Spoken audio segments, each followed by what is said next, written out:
Welcome, benvenuti, buongiorno, buenos días, bienvenidos.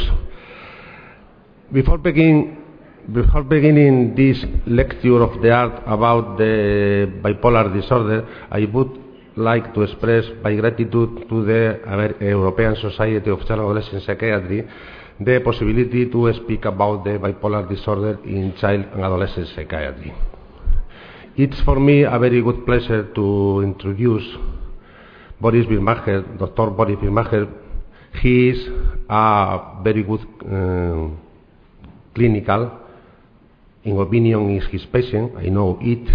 He is a very good teacher, in opinion, in our resident when I stay with him in Pittsburgh, Pennsylvania, and he is a very good investigator, in opinion of Archive of General Psychiatry, Journal American Academy of Child and Adolescent Psychiatry, and American Journal of Psychiatry.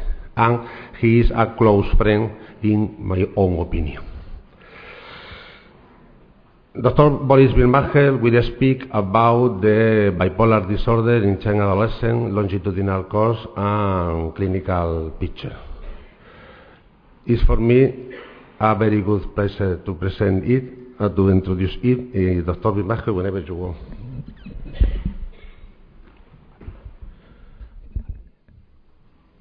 Good morning. Thank you, Jose Ramon. It's a pleasure to be here. Thank you for the invitation and this opportunity that we will be able to present the work that we are doing at the University of Pittsburgh with bipolar disorders. As you know, bipolar disorder is very controversial. And there are many people who still don't believe that bipolar disorder exists in children. But I think this is not a big problem because 20 years ago, the same happened for major depressive disorder. I remember when I was a resident, many people used to say that major depression doesn't exist in kids, and the same is happening with bipolar disorder. Even when I was a resident, obsessive compulsive disorders, I don't remember seeing when I was a resident a child with obsessive compulsive disorder. And these days I see many. Why? I don't know. Maybe we didn't recognize, maybe we were not taught that they exist, maybe the people didn't bring to the clinics, we don't know. But in this moment we have exactly the same problem with bipolar disorder. I'm going to present to you some of the studies that we are doing. Some of the data has not even been published yet. And I'm going to present to you some of the controversies, some of the problems, why I think it's so difficult to diagnose this diagnosis in kids. I'm not going to talk about treatment so much, but during the discussion if you have some questions, please. And I also I was trying to present you a small movie of a girl. She's 7 years old, but the movie is not working well. Then I'm going only to tell you now that I wanted to show you like a girl who is 6 years old, and the parents have been taking her to many clinics, one after the other. And the parents are being accused that they are bad parents because they cannot control her because she has severe temper outbursts. And this girl has, since age 4, she has periods that she, for example, stay in bed for 1 or 2 weeks. She doesn't have to take a bath. She doesn't want to eat. She doesn't want to play. She doesn't want to do absolutely anything. Then she has periods that she's doing perfectly. And then she has periods that she's jumping around the stairs, screaming, laughing, throwing papers, destroying things, and extremely aggressive. And then she has periods that she's doing very well. And she has been like that for several years. Then the question is, what do you do with a girl like that? How you call it? I don't care if you call it bipolar or you can call it whatever you decide. But she has mood swings.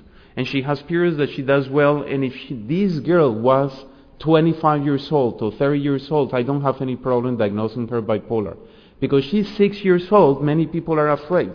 Because again, it has implications. If you diagnose her as bipolar, it has implications of treatment with medications that have side effects, and people are very careful. But I wanted to show you the movie, but it was impossible, and I apologize. But then I am going to present another examples when I begin to talk. First, I also want to thank the group. When we do all this research, and our institute at Western Psychiatric Institute and Clinic is a lot of people, and I don't have all the names here, at least for most of our studies, at least for most of our studies, we have many researchers. Some of them are here in the audience, like Ben Goldstein and Tina Goldstein maybe is here, and Soledad Romero. There are many people we are working together, and for at least some of the studies, we also have Brown University with Dr. Martin Keller, and the University of California, Los Angeles with Michael Strover, and we have most of the studies. All the studies I'm going to show you is with the National Institute of Mental Health. Then let's start with crippling. Many people they still have doubts that bipolar exists, and people think this is something new. But look at this as crippling. Crippling was studied like 900 people, adults, and he asked them the question, when the disorder, when the illness started, when you began to have mania or when you began to have depression. And this is the distribution of 900 cases. And remember, when crippling was alive, there were no treatments. Then his follow-up is quite a pure follow-up with any treatment. And as you can see, most of the cases remember that their illness, the bipolar disorder, started before age 20. And this was done, as you can see here, in 1921. If bipolar illness exists or begins before age 21, why we are not diagnosing these kids? Where are they? Now you can see this is a retrospective study. There is a bias. If you ask me now at my age, okay, how you began to feel when you were 10, 15, I don't remember well unless it was very bad. But when you do retrospective studies, you have a bias and a problem. But when you begin to see other studies, this is a study done in 1994, and as you can see, this is the distribution. This is the distribution of the ages, and this is the percentage, and this is when the symptoms started. As you can see, 31% is before age 14 years old, 60% before age 20, and this is a 1994 study, very similar to crippling. This is a very new study, 2004, this is STEP DD. About 65% of the adults started the illness before age 18. Then my question is, if most of the study by different groups using different instruments are finding exactly the same, you began to believe. Where are all the kids with bipolar disorder? Why we cannot diagnose them? Why there are many countries still that they don't see them? Why I didn't see them when I was a resident. Now in retrospect, when I begin to think about the kids that I treated in my clinic when I was a resident and I couldn't help them, some of these kids I believe they were bipolar and we didn't make the diagnosis. This is a real patient. She's a 10-year-old girl, very intelligent. And instead of showing you the DSM criteria of bipolar, this girl is going to show you for you. I underline the criteria of bipolar here. When I feel happy, I get real bouncy, sort of. I am hopping all over the place and my mind seems to be focused on one thing for a short time. Sometimes I don't necessarily feel bouncy, just kind of light and airy, like a butterfly. I sort of flit and float from place to place, physically and in my mind. Very well described. She's very intelligent, by the way. Either way, I get really fidgety and cannot sit still. Then you have all the symptoms. Happy, bouncing, hopping all over, short time, light and airy, like a butterfly. Very nicely, it's very poetic. When I feel depressed, I'm like that. I just sit lifelessly and my body just sort of flops around like a beanie baby. Do you know what a beanie baby in the United States is like? It's like a doll full of beans. Then it's a very well description of psychomotor retardation because it's a doll full of beans, very heavy that doesn't move. Also, my mind just sort of drifts away and wanders aimlessly into space. Also, I feel like an alligator. Sometimes because I get really cranky and snap at anyone who dares to come near me, and everyone avoids me, and that makes me feel lonely, even though I wanted them to go away and leave me alone. It is weird. Then you have a girl who has sometimes she's like an alligator, sometimes she's like a butterfly, and sometimes she is like a beanie baby. If this girl is not 10 years old, forget that she's 10 years old. If this girl is 20, 25, 40, would you suspect bipolar in this girl? Now, this girl came to us We didn't diagnose her bipolar at the beginning. She has some ADHD symptoms. She's oppositional. And then we follow them. We have been following this girl maybe for 10 years. And we know that she's bipolar. She's bipolar 2, and she has also ADHD, and she responds to treatment wonderfully. If we didn't do the diagnosis, she will continue to have these periods of butterfly and alligator, etc. And all she will be diagnosed as borderline, etc., oppositional, resistant to treatment, whatever. And then that's the reason, that's the message that I want to convey. These kids exist, but you have to ask the questions. If you don't ask the questions, you don't find them. Why I think, or what many of people who work in research in bipolar disorder or in clinic and bipolar disorders, we think it's so difficult to diagnose these kids. And also, this is not only applied for kids, this is also for adults. One, you can have kids who come to your clinics who have different severity, very mild, moderate to severe. Bipolar disorder can come in many colors. You can have bipolar 1, for the people who are in the audience, they don't know, is severe mania and depression. Bipolar 2, mild manias or hypomanias and depression or cyclothymia. They also can have in different phases of illness. People can come to your clinic depressed, they can come manic, they can come mixed, rapid cycling, psychotic.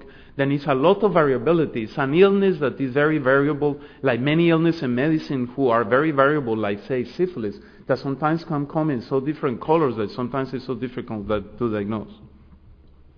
Also, in children, it's very difficult to diagnose bipolar disorder because it also depends on the context where they develop. These kids, and I'm going to show, live in families, and the families have a lot of psychiatric problems. Then sometimes you don't know if the temper tantrums, the irritability, and the symptoms is because they live in families with a lot of problems. The mother, the father, or both of them have psychiatric problems. The siblings, sometimes they live in very bad neighborhoods, and then sometimes you don't know what is what. That's the reason the diagnosis of bipolar disorder is longitudinal, over time. The effects of development and symptom expression. That's extremely important in child psychiatry.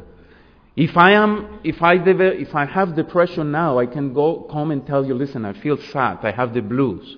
But if I'm a 7-year-old, how am I going to come to you and say, I'm very sad? I'm going to have a temper tantrum. Most of you have children. When your children have fever, sometimes the kids don't come to you and say, I have fever. Sometimes the kids are very cranky, having temper tantrums, and you touch them and say, wow, you have fever. That's the only way that you find out. Fever is an objective symptom. Imagine when you are depressed or elated or you don't know how to express yourself. And kids is very important. Also, the clinician or investigator interpretation of the child symptoms is very difficult. Many times cannot go into the minds of the kids, and then we do interpretations, and this is a problem. But there is another issue. And the issue is what is normal and what is not normal in kids. It's normal to be silly. And kids, and also, I hope in adults too, once in a while it's okay to be silly and happy and crazy, and then not necessarily you're bipolar because you're that, then kids are happy, or they can be very cranky, or they can have temper tantrums, and this is normal. The problem, I think, is when you begin to have functional problems. If you don't have any functional problems, you don't need to treat the kid. Also, teenagers. Have you seen a group of teenagers in the mall? I think in any country of the world. Have you seen all these teenagers? They are silly, bothering, they boasters, they scream, they do stupid things. And then, this is normal. But then you have to make the differential diagnosis, what is normal for a kid and what is silly, giddy, irritable, etc. Also, once in a while, you can be a little bit crazy and do things. And again, what I'm trying to convey is that that's the reason it's so difficult to diagnose kids with bipolar disorder. Also, and this is a huge problem, there is a lot of comorbid disorders in bipolar, especially, for example, with ADHD. Then the symptoms overlap. For example, I'm not going to read all this, but this is DSM-4 mania, and this is the ADHD. In red, I put the symptoms that sometimes are specific for bipolar, but as you see the rest of the symptoms in yellow, they overlap. Then, for example, elative expansive mood, if it's very silly, very high, then you have suspicion of bipolar, but not necessarily. Inflated self-esteem, grandiosity, decreased needs of sleep. This is not always very common, decreased needs of sleep, but it's beginning to be more specific. If you have a teenager, for example, who comes to you and say, I'm sleeping only 2 hours. I go to sleep like at 3 o'clock in the morning and I wake up at 6. And at 6 o'clock I go to school and I don't sleep at school. I don't fall asleep at school. I'm energetic. Then you have to be, or this teenager is taking drugs, or something is going on, or he's bipolar, or she's bipolar. Or a small child. Sometimes we have kids who come to the clinic who are, for example, 7 years old, 8 years old, and they are sleeping only 2-3 hours during the night, and they can function completely normal the next day. Then you begin to be suspicious. And what about hypersexuality? If you see a kid who is hypersexual, you have to rule bipolar. You also have to rule, for example, sexual abuse. But when you rule out sexual abuse and you have a kid with periods of hypersexuality, you begin to think, wow, is this bipolar or not? And you have to think about it.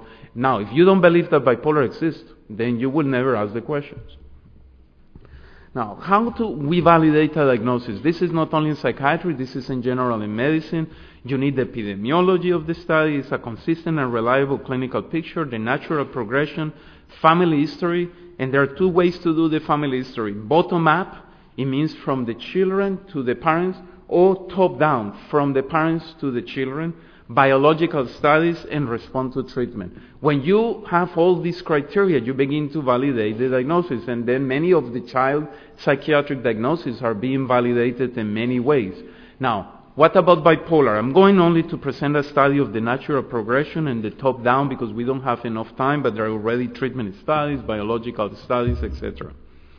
Then I'm going to present very briefly. This is a study that we haven't published. We are going to publish this very soon. It's called the Bipolar Offspring Study, BIOS.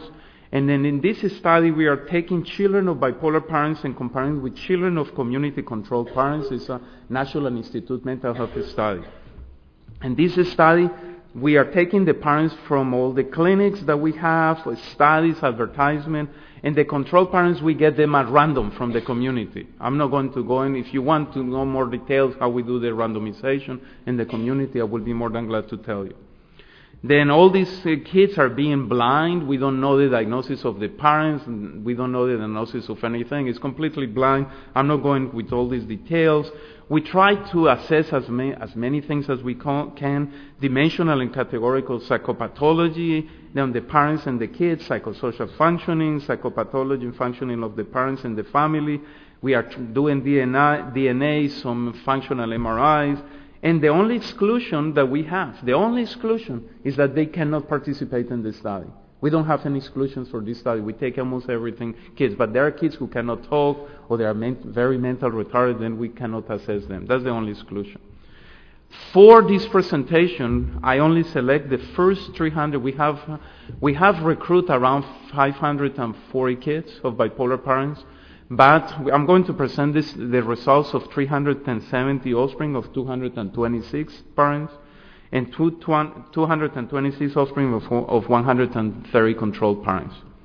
Then the mean age of the parents is 40, female 75%, 80% are Caucasian, middle class, and about 2 children for family. And this is the diagnosis. You don't have to go through this slide. It's a lot of information. But here is the parents with bipolar disorder. This is the control. As we expected, the parents of bipolar disorders have almost every single disorder except for dysthymia. But these parents, as you can see, they have a lot of anxiety disorders, they have a lot of substance abuse, they have a lot of history of ADHD, etc. Similar to Kraepelin and all these studies, this is what we found. Like 64% of the parents began to have the bipolar illness before age 20. Then this is parents who started to have the illness very early in life. 50% before age 17 and 20% before age 13. Most of these parents said the illness started very early in life. And this is very similar to Kraepelin and all the other 3 studies that I showed you at the beginning. Then we are reproducing again the same story.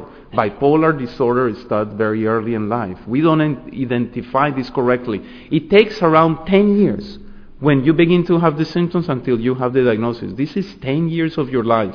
If I'm an adult and now I begin to have bipolar, it's bad for my family, it's bad for my community, my work. But if I begin to have bipolar at age 10, when I'm developing, it's bad, because I have a patient who used to tell me every time I get depressed, it's like a parenthesis, a gap in my life. Then affect your development. Then that's the reason it's so important to treat these kids very early. What about the children? The mean age of these kids is 12, then it's very young. 50% female, 80% Caucasian. Most of these kids were in tender stage of developing 1 to 3. They are prepubertal. 50% were living with both biological parents. And these are the diagnoses. Here I divided the group of kids in 3 columns. Children of bipolar parents, children of parents who have psychiatric problems but not bipolar, and children of parents who are completely normal. And as you can see, I put in red, this is the kids who are different, because this is the main comparison. They are completely different of children of parents with psychiatric problems, because then you begin to see a specificity. It's very common to find out that the children of the bipolar parents are more severe than the normals, and most of the studies in the literature are showing that there are differences with the normal. But when you compare with children with psychiatric controls, as you can see, children of bipolar parents have more psychiatric disorders in general, mood disorders, and bipolar disorders almost 9%. Now, we did a statistical analysis that we put in the analysis the diagnosis of both parents, the mother and the father. And we took care of all some socioeconomical issues, age of the kids, and also something called within family correlations, because we include in the sample several kids of the same family, and even taking into account all these variables. As you can see in red, this is the disorders that are specific. Mood disorders, bipolar spectrum disorders, unipolar depression, and anxiety. And that's very important, because many people have replicated that anxiety goes with bipolar disorder and has clinical implications, because it's the best treatment for anxiety disorders. In this moment, at least medications are the SSRIs. It's going to be a problem. How you're going to give SSRIs to these kids? Maybe you're going to trigger the mania. Then this is very important finding, I think.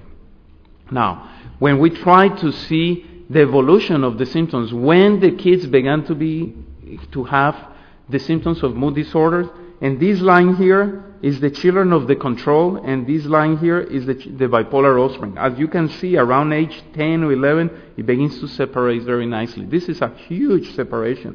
At age 17, it's almost 40% of the kids have mood disorders versus 10% of the controls. And this is for bipolar disorder. At age 17, it's around like 18% versus almost 0 in the controls. Then, with this we are showing the older the kid gets, the higher the manifestations of bipolar. And we know this. After puberty, this is when you begin to have most of the mood disorders. Now, I'm going to a different study. This is called COBE, Course and Outcome of Bipolar Disorder in Youth. This is children and adolescents who already have bipolar disorder. Then for this study, we recruit this study mainly for outpatient program. It's almost 70%, a little bit of inpatient and other sources and advertisement. But most of these kids were from outpatient programs at the University of Pittsburgh, UCLA, and the University of Brown. And we wanted to include for this study kids with bipolar 1, 2, and NOS. And NOS, by NOS I mean kids with non-otherwise specified. And I will explain to you what we mean by that. And then we evaluate mood, behavior, life events, etc. I'm not going to go into the details because I don't have so much time. And we were very careful. We're using an instrument called the KIDISAS to use cutoff scores for symptoms that were not only mild, that they were more severe. Then most of the studies that we have done in the past, we use a cutoff score of 3. Now we use at most of the time 4. And we try to mimic the clinical practice. That's what we try to do. In order for us to diagnose a kid with bipolar, the symptoms have to fluctuate over time. For example, if these kids have ADHD and the baseline, the symptoms of mood disorders have to go up and down. And they have to go above and beyond of the child's psychopathology. It's not only ADHD. If the kid has ADHD, it has to have periods that the kid is worsening. Otherwise, we don't call it bipolar. We have a problem with bipolar NOS. As you know, the DSM-4 is very vague. What is bipolar NOS? But as I'm going to show you, many kids have bipolar NOS. Then we decided artificially, I'm not telling you that you should do what we did, but this is what we did for the study. We call it kids who have elated mood plus 2 symptoms or irritable plus 3 symptoms. They needed to have certain duration of the episode, at least 4 episodes, and change in functioning. If the kids didn't have this, we rule it out from the study.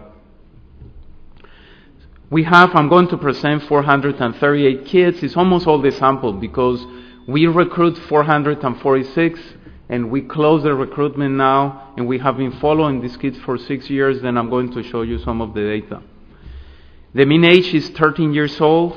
Male is 50%, Caucasian, middle class.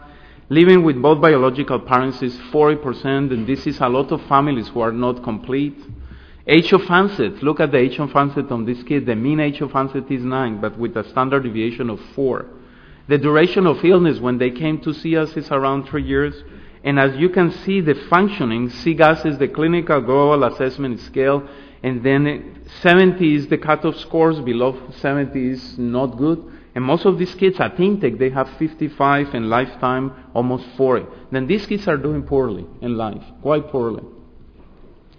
The diagnosis of these kids at intake, when they came into the study, was 60% bipolar 1, 35% bipolar NOS, and 7% bipolar 2. Very similar to the studies in adults, by the way. For example, like Dr. Angs, here in Europe, he has been doing studies in adults, and he shows exactly the same, that many adults have like mild symptoms of bipolar, like they were bipolar NOS, and a small proportion have bipolar 2.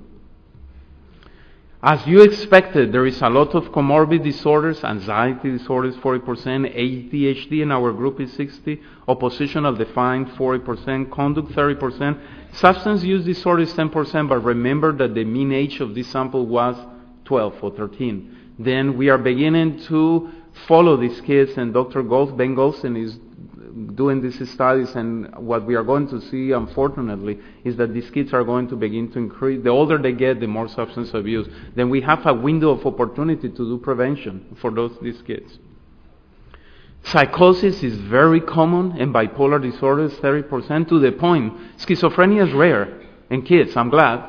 But if you see a kid with psychosis, a real psychosis, you have to rule out bipolar or major depression. Suicidal ideation is huge. It's almost like 80% of the sample have significant suicidal ideation, and suicidal attempt 30%. Physical or sexual abuse 20%. Psychiatric hospitalizations. This is kids that the mean age is 13. And look at psychiatric hospitalizations. 50% already have lifetime psychiatric hospitalizations. Pharmacological treatment, when they came to see us, is 90% of the sample. Look at the family history. It's as expected. A lot of bipolar, depression, anxiety, substance use. Then these kids are living with these families. Then when you are going to treat bipolar disorder in children, you not only have to treat the child, you have to treat the family. Because if you don't help the family, you cannot help the kid. And we know if the kid lives in a family with a lot of conflicts and a lot of problems, these kids are going to have high risk for recurrence. Then that's the reason you have always to refer the parents for treatment to. This is the second degree family history, like grandparents. As you can see, a lot of depression, a lot mania, anxiety, substance abuse, etc. These are the symptoms of the kid, and the red is the bipolar 1, and the blue is the bipolar NOS. And as you can see, all these kids have all the symptoms, like DSM, like adults, elation, irritability, grandiosity, etc. They fulfill completely the criteria of bipolar disorder. Now, we did another analysis recently, I don't have it here, but we tried to separate by age, and what we are seeing, for example, with depression, the older the kid, the more melancholic he gets. Then the small kids have more mood lability. That's the reason it's so difficult to diagnose small kids. They have a lot of mood swings and a lot of mood lability and irritability. The older the kids get, is more melancholic, more grandiosity, more elation, etc. Why were the kids with bipolar NOS not bipolar 1 and 2? That was a question that it was very important for us. Why these kids were not bipolar and 2? And as you can say, 86%, almost 90%, we couldn't diagnose them with bipolar 1 or bipolar 2. Why? Because they don't have the duration of time. DSM-4 needs 4 days for hypomania and 7 days for mania. But these kids don't have the 4 days. Then it's an artifact. I think DSM-5 is going to change this for adults. Then many of these kids are going to fulfill criteria now. Then it's very artificial. Then we don't care so much about this because, remember, this is like a group of people who are meeting together and trying to put a criteria. Then we have to be careful when we read the DSM or the ICD-10 and all these things, because this is sometimes criteria that is artificial. It's very important that we have the criteria, and with the time I think things are going to improve more and more. And I'm glad that we have these things, but we have to be careful. Now, the kids with bipolar 1 and bipolar NOS, they were very similar. The similar in type of symptoms and number to meet DSM-4, rates of major depressive disorder, comorbid and family history.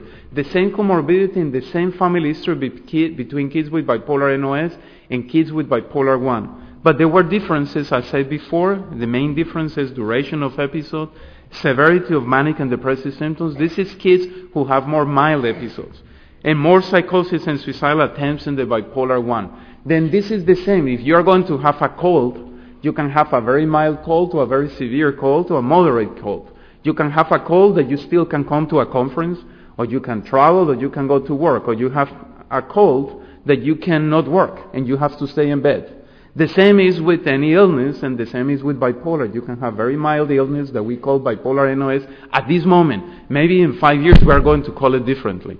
And then you can have a severe symptoms of mania and depression, and you call it bipolar 1. Then it's a spectrum, and that's what we are finding. And many kids go into the spectrum of the bipolar NOS. They have very mild symptoms. That's the reason that sometimes, and a lot of comorbid disorder, that is so difficult to diagnose them. Now, we follow some kids. This we publish. If you want to have some details, I'm going to present only the data in 263 kids, but we did a preliminary analysis of 400 subjects, and it's exactly the same. The results, we replicate our findings. Then we were trying to follow them every 6 months for a 2-year period this time, and we use an instrument called the Life, and this is to show you how we do it. Then we try to do this is week by week. We have a score, and it goes from 1 to 7. Then above 4 is the threshold. When you have a 4, 5, 6, or 7, it's a disorder. When you have a 7, it's severe, you need hospitalization. For example, these kids have a 5, 5, 5, 4, 4, and then you have hypomania, the symptoms, and the mania. And this is, for example, in a graphic. You can graphic this week by week. In red, you have the hypomania. In blue, you have the major depression. And in green, you have a mania. Then you can go week by week. And then, for example, this kid was depressed with some symptoms of hypomania. In blue, he has a symptom. He was manic here. Then you can follow them, and actually you can plot here the treatment, and also you can put life events or whatever is going on in their life. Then it's a good instrument, at least for research. This is the results. You don't have to read everything. This is a survival analysis, bipolar 2, bipolar 1, and bipolar NOS. 66% recovery. That's a good idea. In 2 years, we follow the kids, almost 70%. And we are not the only group. There are many other groups in the world who have been showing in India and United States and other places in the world, showing that many of these kids eventually recover. It's like 70% will recover. We were very surprised it took longer for the bipolar NOS to recover than the other two groups. But of the kids who recover, you continue to follow them, 50% have a recurrence. Then that's the problem. This is a recurrent illness, and this is what you have to tell the parents.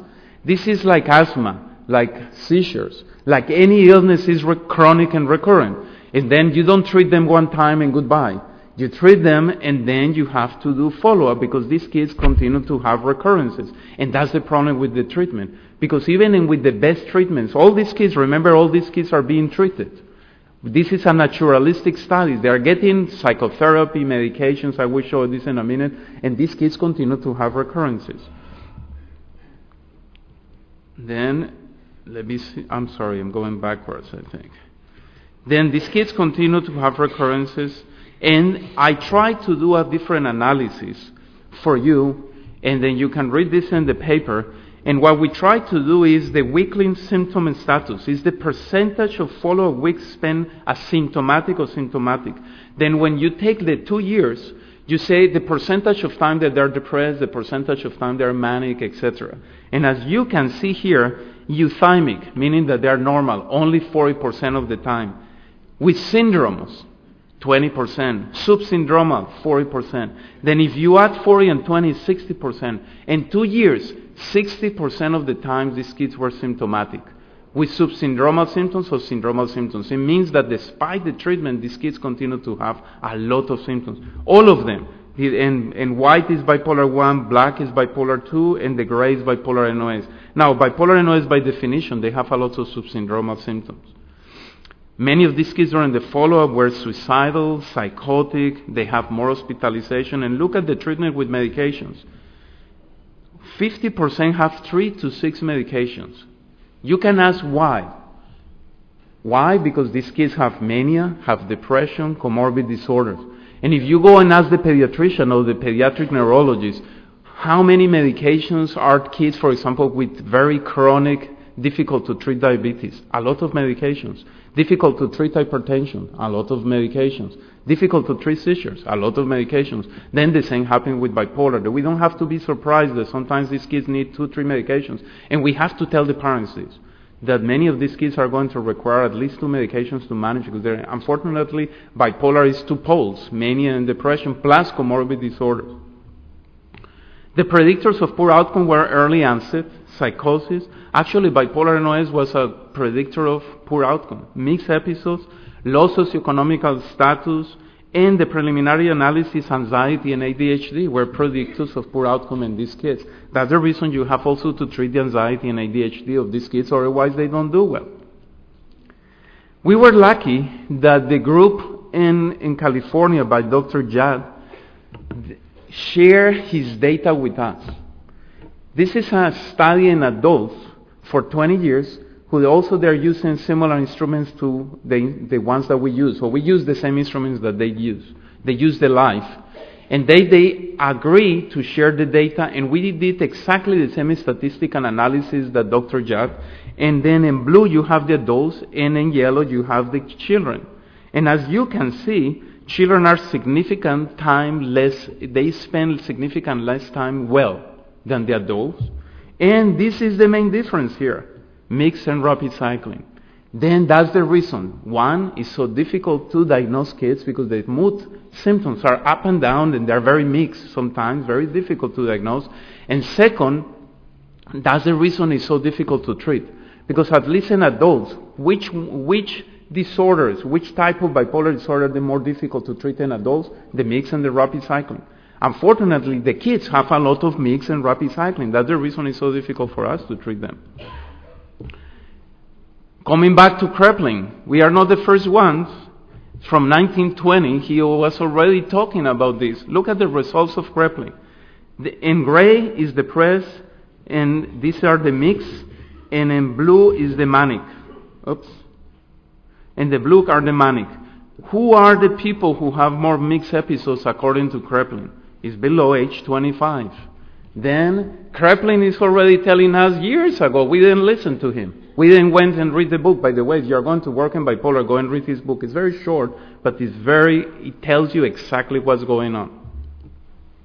We did also an analysis comparing adults and children with, I'm not here, please, this is not rapid cycling. This is changes in mood. Remember that we're using an instrument called life.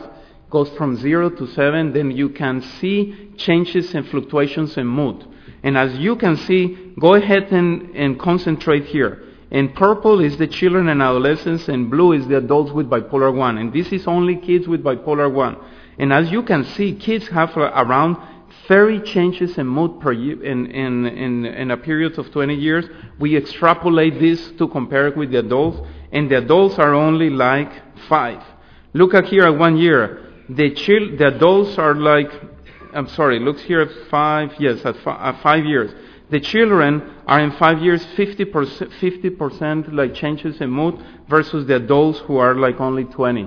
Then, as you can see, this again, another problem that the kids have, there's a lot of mood changes. And that's the reason, again, that we are having problems with the diagnosis. Now, what happened with the kids with bipolar NOS over time? Because that's a group of kids that we are very interested.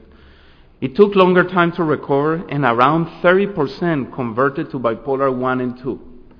We tried to see who are these kids who are converting? Why? We try, 5 minutes, okay. We try to look at symptoms. We try to look at demographics. We try to look at socioeconomic status. We didn't look at life events yet. And that's something that I'm very interested to see if stress is pushing them into bipolar 1, but we haven't looked. So far, the only one that is predicting the conversion is family history. Let me show you here. This is children with bipolar NOS who converted into bipolar 1 with positive family history for mood disorders, all the mood disorders. And this is the children of bipolar NOS who did not convert it and they don't have family history. You see here it's almost flat, completely flat. This is for mania, family history of mania. This is the children who have family history of mania, and this is the children with bipolar NOS without family history of mania. Then if you have a child with some symptoms of bipolar and positive history of mood disorders in the family, or even more important, family history of bipolar 1 or 2, these kids have very high risk to change into bipolar 1 and 2. Most of the studies that I show you, all the studies that I show you are with clinical populations. Then you can, of course they are doing poorly because they are clinical populations. But this is one of the few studies who have done a study with community. I think there is one also in the Netherlands, if I'm not confused. But then I'm going to show you this one by Dr. Lewinson in Portland, Oregon. And this is community samples. This is high schoolers, it's adolescents in high school who never came to a psychiatrist or a psychologist. He did a population study and he found out there are some kids with bipolar. And look at this. This is the suicidal attempts. This is the bipolar sample, the kids with major depression, and this is the adolescents who have never mentally ill. Then again, bipolar, even in the community, they do poorly. This is the global assessment of functioning. Then the bipolar is doing worse than the other kids. Then as I can show you this, is not only in clinical samples, also in community samples, you find exactly the same problem. Then, to summarize, pediatric bipolar disorder run in families. If it exists, at least we believe it exists, but the diagnosis may be difficult. We have to do more refinement in the diagnosis. For example, the symptoms in kids, how they manifest, how the kids express the symptoms. What is bipolar NOS? This really exists. It's an artifact of the DSM. Subsyndromal symptoms, because are very important, not only the syndrome, mixed, rapid cycling. How to diagnose a young child is so difficult, especially because fantasy and everything is normal in kids. Children and adolescents with bipolar disorder experience frequent changes in symptoms, status, and polarity. Roughly fluctuation curves. Then, as I show you, they are going up and down all the time. Subthreshold symptoms, especially depression, are very common. They have high rates of comorbid disorders, psychosis, and suicide. Subjects with early onset mixed episode psychosis and low SES have worse prognosis. Patients usually require multiple medications and psychosocial interventions for the bipolar and associated disorders.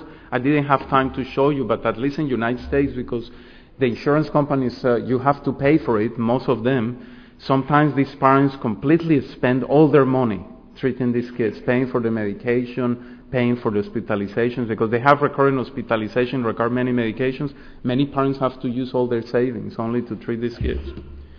Despite that a substantial number might respond and recover using the mood stabilizers, most patients experience recurrences. Then we need to find more studies, especially for depression, how to prevent depression. And there is a need for prompt identification and treatment of bipolar symptoms to give these children the opportunity to develop normal and avoid the negative consequences of bipolar disorder for them and their families. And I think with this I will finish. Thank you very much.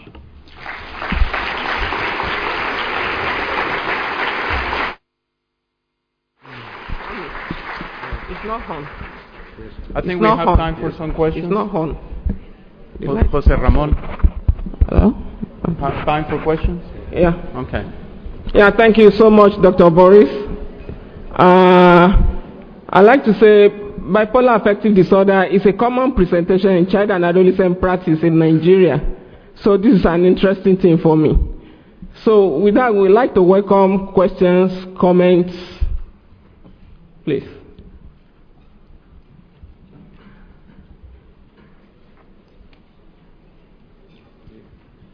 Good morning. My name is Ivo Aben from the Netherlands, and I just wonder which would be the medication of first choice in these children. Is that lithium, or do you start with the more modern anti-epileptic drugs?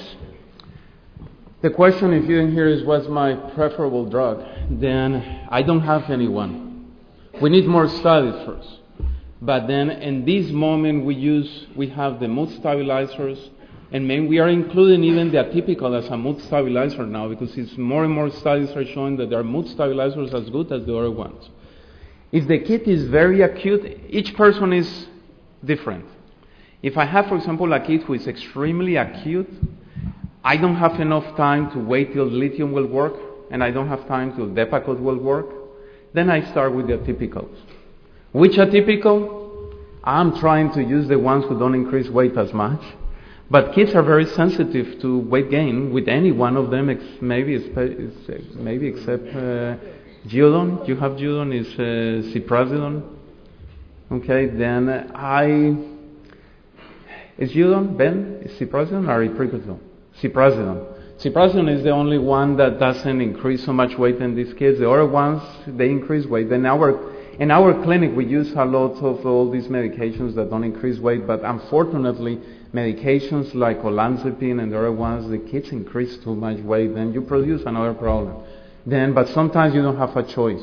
We use a lot in our clinic lithium, and we use in our clinic a lot of valproic acid. And then there are studies. There are like one study called TEAM that I hope in 2-3 years we're going to have the results. There is another multi-center study that soon they should publish the results. There is like 3 or 4 studies coming. Then it will illustrate and will tell us which are the medications and for whom. In this moment I try to go, each kid is different. Then sometimes if the kid is not very acute or very severe, I try to use valproic acid or I try to use lithium and wait. And then only when the kids are stable, then I add medications for the comorbid disorders.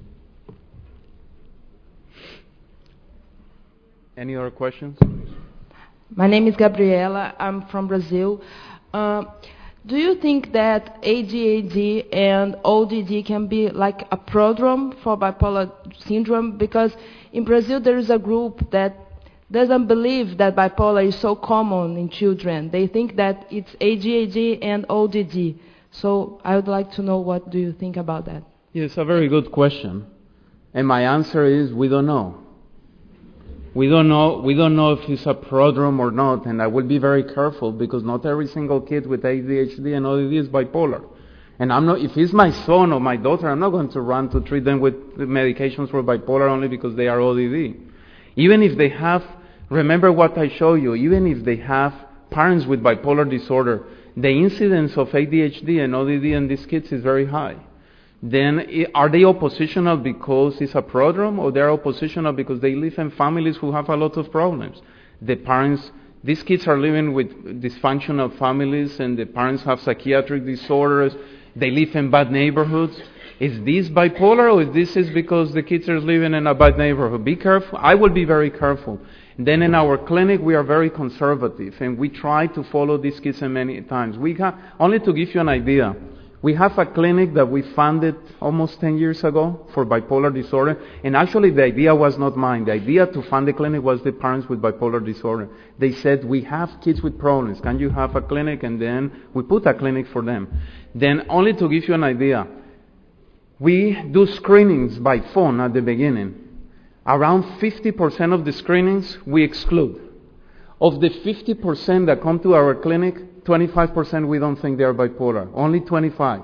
And the 25 that we think they are bipolar, many of them we tell the parents, we think your kid may have bipolar, and we follow them over time. Some of these kids with ADHD and ODD, some of them turn out to be bipolar, but some of them not. Some of them can be Asperger's, and the thing is Asperger's disorder also have a lot of mood fluctuations. And many of these kids turn out to be PDDs. And many of these kids have bad ADHD, living in families who are very chaotic and disorganized. Then we have to be careful. Now, maybe yes. And that's the reason that we have this study that I present, the bipolar offspring study. We are following these kids over time. Hopefully we are going to be able to answer.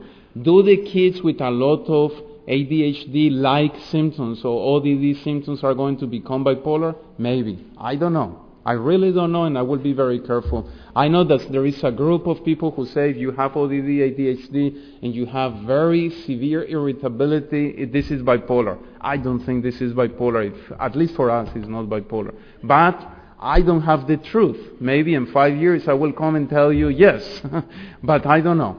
Okay. Other question? There is a question there in the okay. Yeah. Yes, go ahead. This isn't working, but thank you for that wonderful presentation.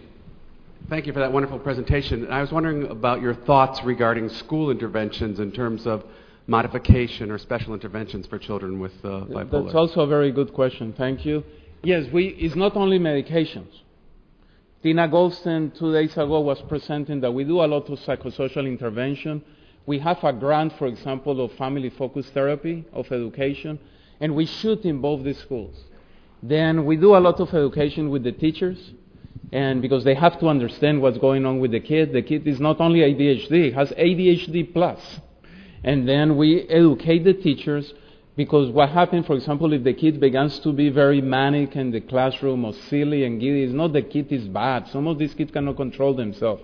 Or sometimes they can begin to have inappropriate talking and sexual talking and touching girls or touching boys, etc. And they have to understand that some of these kids they cannot do it, period. And then we do a lot of behavior interventions, but especially in bipolar, if you don't control the mood symptoms, you cannot do all this psychosocial intervention. It will be very hard to do behavior training.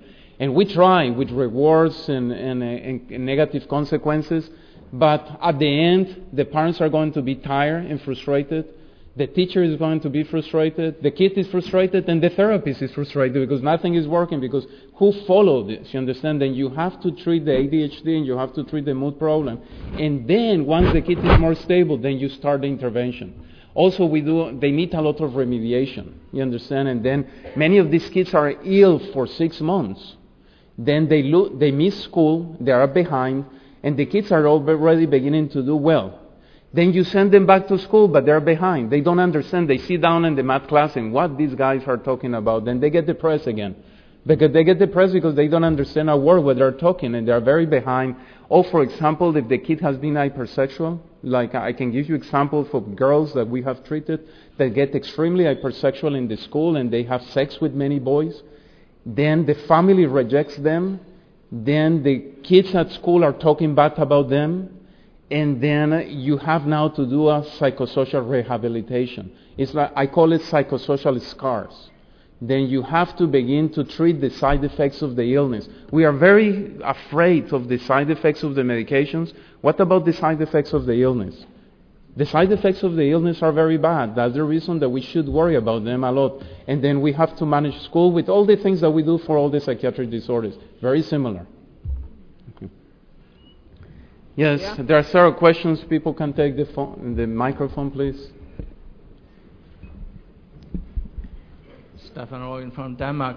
How do you differentiate from the borderline personality? That's another very good question. The borderline is very difficult. The symptoms overlap completely. We don't do, at least in the United States, I'm not saying that we are right or wrong. We don't do so much diagnosis of borderline in very small kids. Teenagers, like above 15, 16, we begin. The symptoms overlap a lot. We are very careful with the both diagnoses, and only time tells. Because we have seen teenagers of 16 and 17 years old that being diagnosed with borderline, and we treat them intensively for bipolar disorder. They respond, and they're not borderline anymore. Then I don't believe they have borderline to begin with. But also we have some kids that we have been treating for many years, and we have the suspicion that they have at least the borderline personality construct. But in the United States there are two groups. One group is the group of Akiscal, who doesn't believe in borderline, and there is another group who believes in borderline. And there are most of us who are in the middle, that we have to be more open-minded, and some kids really begin to look borderline. I can tell you stories of kids who have all the symptoms of borderline, but all of them with splitting, self-injuries, and everything. And once you treat very, very acutely or very strongly the mood disorder, the borderline symptoms disappear. Then I don't diagnose them borderline anymore. Yeah, only one more question. Thank you very much for this wonderful presentation again. My name is Margaret Raleigh. I'm from Canada. I have a question. You mentioned that it's very important to treat the parents. I'm not exactly sure if your clinic also treats the parents of those kids, and if you do so, would you treat the parent yourself, and would you look into the agents maybe that are particularly helping parents? Yeah. It's a very good question. Do we treat the parents? Yes, we tried our best. We are lucky that we put something called the Pittsburgh Bipolar Institute, and actually is both the adult and the child together. Then we are trying to treat bipolar disorders across the age. No more separation, child and adult. It's one clinic, therapist, and when we see the parents, we diagnose them, and then we send them to the therapist. We try to do a lot of groups and family therapy. And then when we do in family therapy, we treat also the parents. Now, unfortunately, not all the parents want treatment. We did another study, not with bipolar. We did another study with adolescents with unipolar depression. It's 120 kids that we treat, and we offer free treatment to the parents. Only 30% came to the treatment. Then, and it's a shame, because if you don't treat the parents, then the kids don't do well. Then we are doing a study now with Dr. David Miklovitz in Colorado and Pittsburgh. It's called Family Focus Therapy, and we are dividing the group. It's for adolescents. We are dividing the group in treatment as usually and treatment with Family Focus Therapy. The initial pilot study that we did looked very well, that we were able to prevent recurrences of especially depression. Not so much mania, but depression, the adherence to medications, because most of these kids, is like 30% of these kids don't adhere to medications, especially if you're treating them with 2-3 medications. But the parents need treatment. Oh, definitely, and we refer them. And the best thing is to try to do it in one place, because you refer the parents outside, they don't follow through. Besides this, they begin to trust you. Then it's good to have everything in one side, if possible. Not many times it's possible. Okay, and I think we have to finish. Thank you very much. Go ahead. Thank you so much, Dr. Boris. With that, we'll come to the end of the session.